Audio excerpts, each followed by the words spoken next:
I'm Michael McGrath. I'm retired. For 28 years I was the Chief of Planning for the Delaware Department of Agriculture. Before that, for 9 years, I worked for county government in Delaware as a rural planner. And I'm currently activities while I'm retired, helping young people learn how to farm and expanding programs at high schools. What do you hope to do here in Idaho with these talks? I think here in Idaho, the idea is to get people thinking and enthused about the possibility of launching farmland preservation in earnest out here in the West. And I think many of us from back east have not thought about farmland as an issue out in the West, but I've learned that it is, and people in Idaho are beginning to get interested in what they can do to protect and preserve farms into the future. Why should people care about preserving farmland? Well, all of us have a lot of different stakes in agriculture. First of all, it's a large economic driver in a state like Idaho. Across our nation, the food system and farming provide the largest industry in the United States.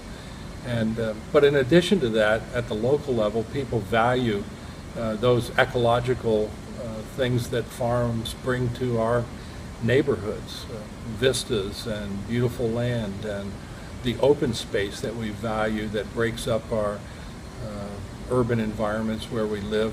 And farmland is also the other side of good urban planning.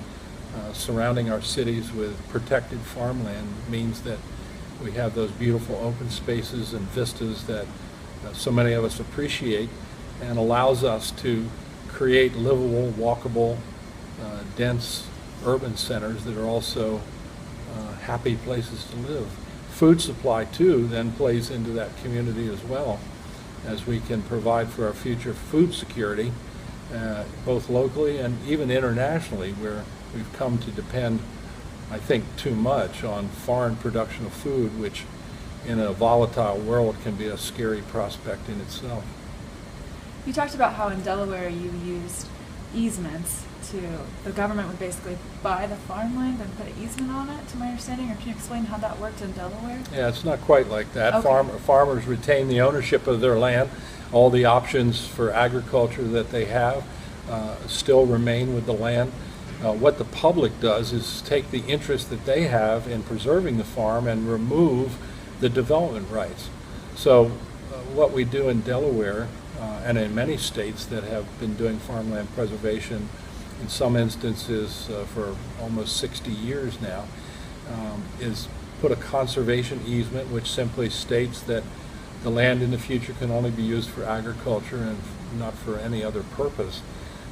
And so in addition to preserving the land, it's all voluntary on the part of the farmer. They volunteer to do this, so the farm families that have an interest in seeing their farms preserved in perpetuity become part of the program, and the community as a whole buys into the preservation idea by paying the farmer, compensating them fairly for the development value of the land.